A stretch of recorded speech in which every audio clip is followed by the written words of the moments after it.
you give a product to a person, they give it a life. I'm not really designing for me, you're designing something and you're setting up a structure and you're putting it into the world, and then people bring it to life, people create the narrative. I'm Francis Spittanti, I'm the founder of Francis Spittanti Studio. I'm a designer and we're here in my studio in Brooklyn.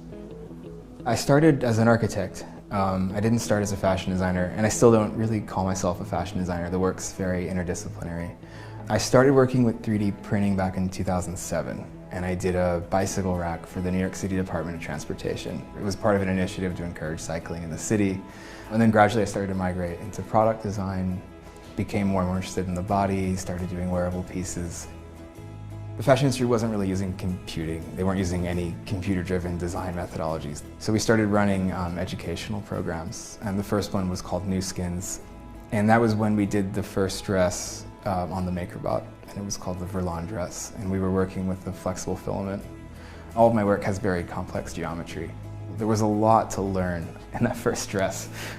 But I think in this next dress, I was able to design for the technology a lot more easily. I knew what I was getting into when we started. This is called the Bristol dress. There's two main parts to the dress. The lower part is it's printed in the flexible filament, and it was printed flat, so we'd get a really smooth finish. We worked with it more in the sense of traditional pattern making.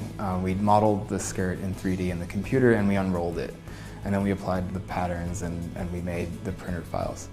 The upper part of the dress is this sort of big volume. It's this cloud-like, translucent sort of like haze. You know, it worked really well, and it complemented the body, and it moved across the body. It's really about thinking about how to engage the silhouette of the body. And in this case, we really wanted to bleed the body into the atmosphere.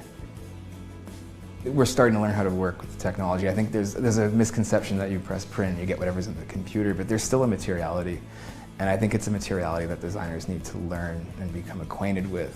I always call it like a language. There's a new kind of formal language and a new language of manufacturing, and every tool has limits. This has far less limits than any other tool I've ever used. But there's still limits, and there's a tendency towards a certain kind of formal language that I think we're still exploring and discovering.